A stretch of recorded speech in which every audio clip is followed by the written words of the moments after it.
Salut, salut! Eh oui, c'est encore Marcius dans sa cuisine.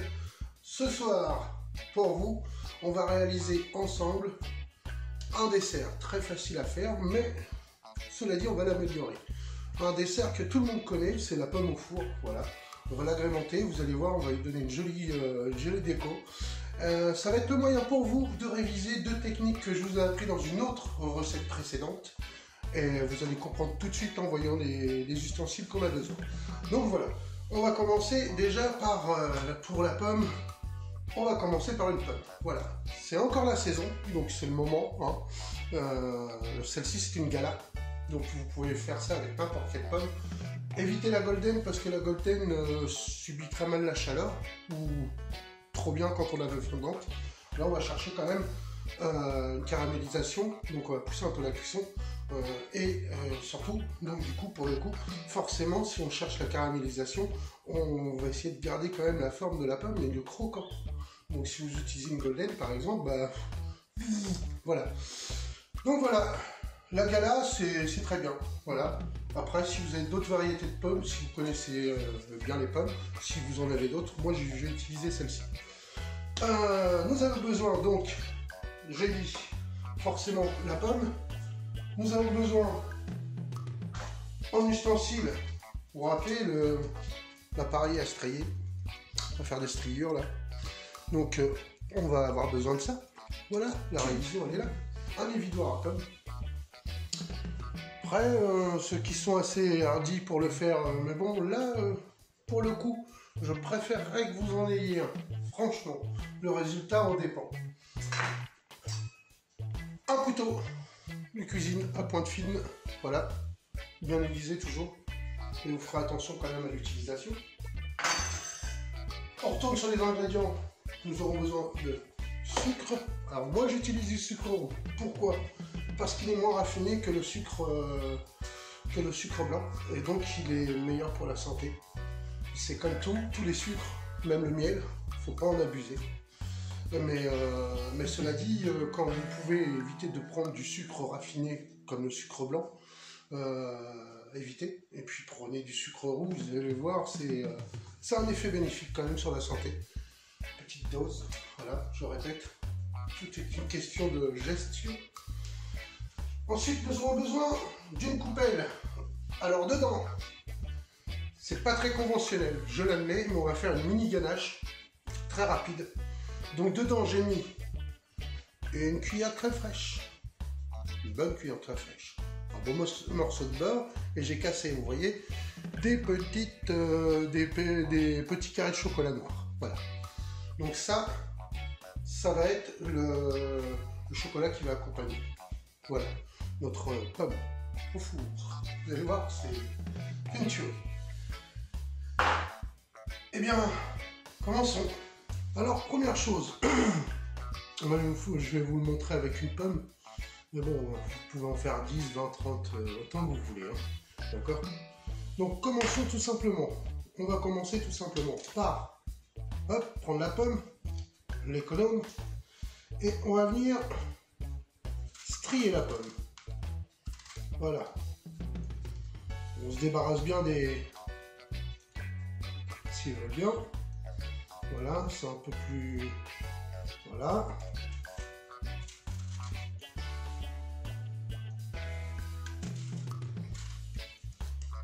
Alors on essaie de faire quelque chose de plutôt joli. Même de tourner, pourquoi pas. La pomme forcément a été lavée. Hein.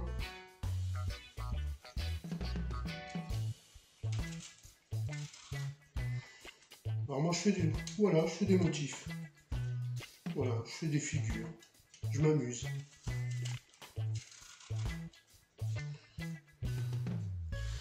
Alors quand vous prenez une pomme, essayez de prendre une pomme qui soit à peu près plate là et plate là. Vous allez voir pourquoi. J'aurais peut-être dû vous le dire avant, mais bon.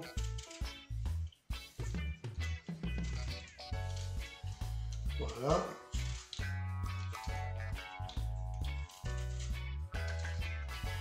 Voilà, voilà ce que ça peut donner. C'est plutôt joli, ça change. Deuxième étape, hop, on évite la pomme. Donc vous vous rappelez, clac, ça jute, une bonne pomme ça. On tourne et on tire. Du coup, vous avez vu, l'autre oignon reste là. Hop, on s'en débarrasse. Et là maintenant, on va combiner ce qu'on avait fait avec la courgette. Si vous ne vous en souvenez pas, bah, vous irez voir la vidéo. C'était le tir de courgette et déclinaison 2. Voilà. Donc alors là, vous allez prendre votre pomme et voilà, à peu près au centre de l'équateur de la pomme. Voilà, on va appeler ça l'équateur. Voilà. Au centre, voilà, vous allez commencer par incliner votre couteau, vous vous rappelez? Donc pas comme ça, mais comme ça. Et hop, et là vous allez chercher le centre. Là pour le coup, à l'intérieur, vous allez voir, on voit la lame qui traverse. Donc c'est plus cool. Et on y va. Alors plus ou moins grosse, c'est vous qui voyez. Voilà. Alors c'est des méthodes très anciennes, hein, tout ça, ne croyez pas. Hein.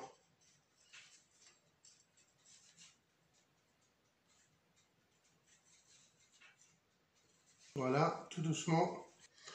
On est obligé, hein, vous écartez un peu. Hein. Alors s'il y a des fois des endroits qui résistent, parce que le couteau est mal passé, c'est votre punition. Ça vous apprendra. Voilà.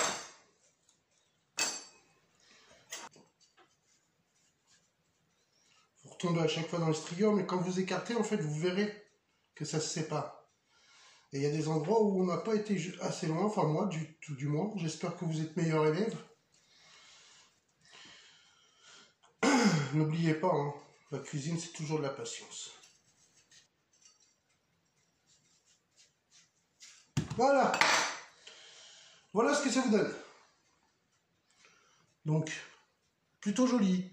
Moi, je trouve ça très chouette. Avec le centre, voilà. Voilà ce que vous devez avoir. À l'à peu près. Même moi, c'est pas... Voilà, c'est pas super, voilà, mais bon. Une demi-pomme par personne, donc on va refaire des comptes d'apothicaire, vous allez voir, on va encore rire. Donc une fois que ça c'est fait, pour la phase numéro 2, nos 2 pommes sont posées dans une assiette plutôt creuse. Voilà. Chose qu'on va faire, je vous ai pas dit, mais il nous faut un tout petit peu d'huile d'olive. Donc voilà. C'est une petite technique que je vais vous donner. Pas trop. Juste une goutte, ça suffit. Et avec un pinceau, on va venir badigeonner. Alors vous pouvez prendre une autre huile, hein. Vous n'êtes pas obligé de prendre de l'huile d'olive. Hein. Vous venez badigeonner votre pomme. Même à l'intérieur, pourquoi pas. Voilà. Alors tout simplement parce que ça va nous aider à fixer le sucre sur la pomme. Ça va nous faire tenir le sucre sur la pomme. Et du coup, le sucre avec l'huile, il va chauffer plus vite et caraméliser plus vite. Vous auriez pu faire avec du beurre fondu. Hein. Attention. Moi, je le fais avec de l'huile d'olive parce que j'aime bien la saveur de l'huile d'olive, même en dessert. Et oui, il faut essayer, il faut tester. Donc voilà. On essaye de faire bien tout le contour de la pomme. Une fois, hop, elle est posée. Hop. Ah, je fais comme Cyril, je fais des hop, hop, hop, hop, hop. Mais on fait tout le temps. Hop, hop. Voilà, comme ça. Aussi dit comme ça. Ah, elle a perdu une dent. Oh bah zut. Ça doit être dû à un gingivite. J'allais dire une bêtise sur Mercotte, mais non, je la dirais pas. Mercotte, si tu m'entends, un petit clin d'œil. Ou plutôt un clin de dent. Ce sera peut-être coupé, quoique. Elle a de l'humour quand même, elle a beaucoup d'humour. Enfin, il y a plein de gens qui ont de l'humour en fait. Hein. Il suffit que ce soit dit de la bonne façon et... Voilà, on n'oublie rien. Même le centre, on y va. On met un peu de sucre. Donc généreusement. Le dessus déjà. Alors très généreusement pour l'instant. Je vous explique pourquoi. Vous allez faire ça et après vous allez récupérer tout le sucre qui est tombé dans l'assiette, parce qu'il n'y a pas de perte en cuisine, il n'y en a jamais. On évite que du moins. Alors vous, à votre échelle, vous ne considérez peut-être pas ça comme de la perte, de jeter un petit peu de sucre, machin. Il faut savoir que chez les professionnels, s'ils font ça à chaque fois qu'ils font quelque chose, je vous garantis qu'après, ça devient bien trop lourd les pertes. Bien trop lourd. Voilà, tout simplement, on les a bien enrobés. Voilà. Vous voyez, le sucre est bien déposé dessus, tout autour. Dedans, il y en a aussi. Donc, tout simplement, on va venir les poser sur une plaque de cuisson, 200 degrés, pendant 25 minutes.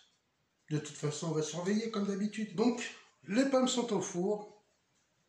Pas de souci à se faire de ce côté-là. Jusque-là, le bateau coule normalement. Nous allons passer à l'étape sauce au chocolat. C'est, on va dire, une sauce au chocolat, pas vraiment une ganache, mais bon, voilà. On peut appeler ça une ganache. Mais là, on va tricher, on va prendre des raccourcis, ça va faciliter la vie. Donc là, comme je vous ai dit, il y a une cuillère de crème fraîche, quelques carrés de chocolat, et c'est comme vous voulez, vous ne vous basez pas sur une recette, vous y allez à votre ressenti. 1 ou 2 morceaux de beurre, et là, je vais tricher. Voilà. Je vais y ajouter, voilà, un peu de fleur de sel, point trop d'infos. Donc ça part au micro-ondes, 30 secondes. Et après, on mélange, et après on voit comment que ça réagit. Voilà. Micro-ondes. Je sens déjà les fruits des pommes. Voilà.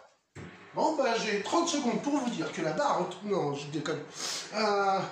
J'ai 30 secondes pour vous expliquer un petit truc. Vous voyez, à chaque fois, vous retrouvez un plan de travail propre. C'est super important, alors surtout si vous cuisinez avec des enfants, apprenez-leur à chaque fois, entre 2 étapes de la recette, de bien nettoyer le plan de travail. Pourquoi? Tout simplement parce que ça leur apprend à faire les choses correctement, à avoir un bon procédé, donc à réfléchir à chaque fois. Ça va attendre. Donc à réfléchir à chaque fois à ce qu'ils font, à se poser entre 2 étapes dans les recettes, et surtout, ça va leur apprendre que la cuisine, ce n'est pas un champ de bataille, c'est un endroit où on doit pouvoir travailler vraiment en toute sérénité et d'avoir plein de choses sur le plan de travail comme ça, d'avoir trop de choses. Ça embrouille l'esprit, mine de rien, parce que les yeux sont paf, paf, paf, paf. Voilà, surtout les enfants, ils sont très curieux, donc et donc du coup ça les distrait. D'avoir un plan nettoyé, mais du coup, ça leur apprend déjà à gérer la propreté, mais aussi et surtout, ça leur apprend à se concentrer sur ce qu'ils vont faire, uniquement sur ce qu'ils vont faire. Donc voilà, c'est un conseil que je vous donne quand vous êtes en cuisine, déjà pour vous, nettoyez à chaque process de votre recette, nettoyez vos plans de travail, nettoyez, voilà, c'est pas bien compliqué, puis de toute façon ça fait partie de la cuisine. Donc voilà, je vais vous chercher la petite crème de chocolat, on va l'appeler comme ça. Voilà ce que ça a donné. Donc vous pouvez voir, hein, pas de casserole, rien. En temps normal, je l'aurais fait au bain-marie, comme n'importe qui, j'aurais fait une vraie ganache. Mais bon, voilà, ça marche bien comme ça, donc c'est une petite astuce, des fois.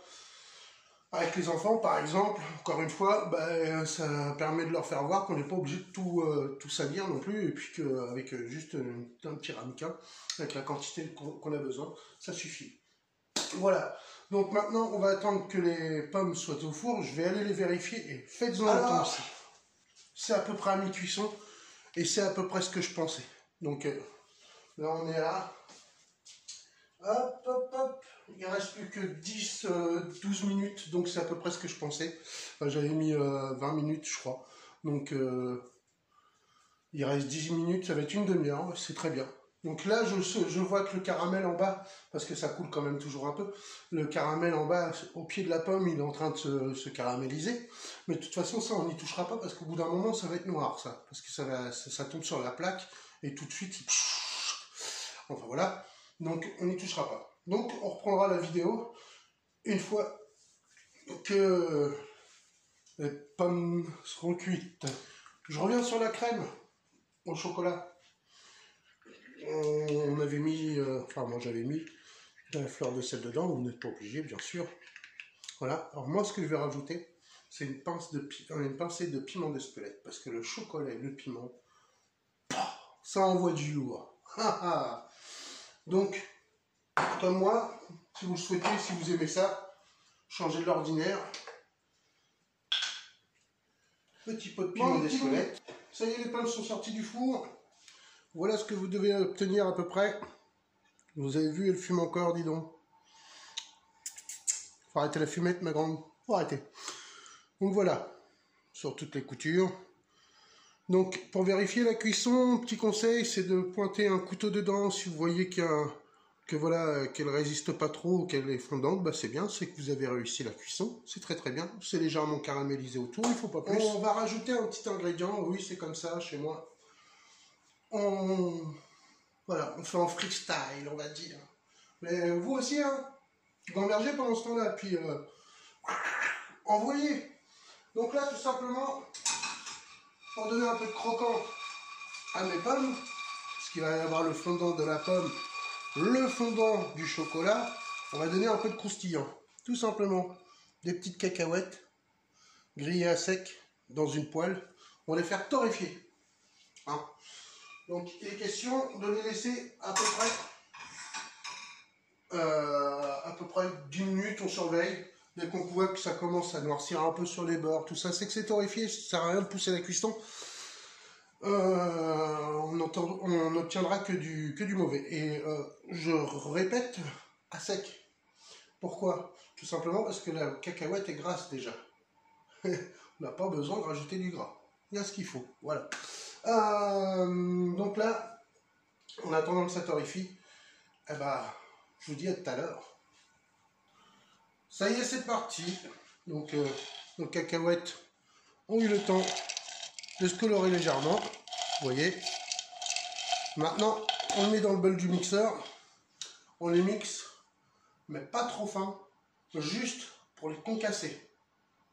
Pas pour les moudre entièrement. Si vous n'avez pas confiance en votre mixeur, ah ben dans ce cas-là, faites-le tout simplement avec un pilon.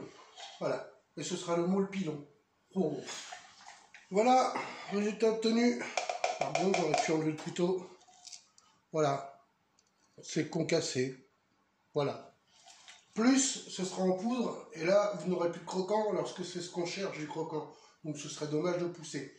Moi, ce que je fais, quand c'est comme ça, en fait, j'appuie sur mon mixeur.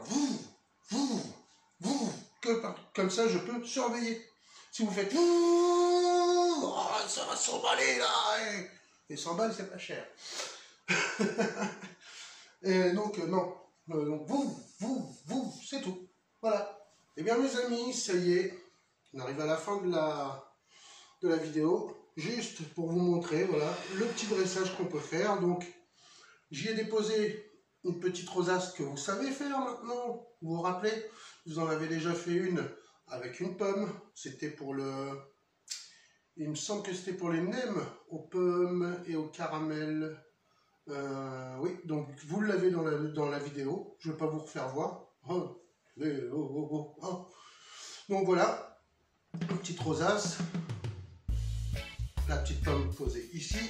Ensuite, vous me posez dans un joli ramequin votre petite sauce au chocolat, n'est-ce pas? Hein, qui se tient bien, hein, elle est belle. Elle est vraiment belle. Voilà, vous venez la poser au centre de l'assiette. Vous écartez bien les éléments pour que tout soit vraiment fluide, qu'on puisse voir tout. Voilà. Et après, avec un petit peu de poudre de cacahuètes que vous avez fait. Vous venez et sur la fleur et sur la rose et un peu autour de l'assiette aussi. Dans le plat de... Voilà, et pourquoi pas une petite pointe, voilà, pas plus, sur le chocolat. Donc, comme ça dessine un petit parterre, on va dire. Voilà.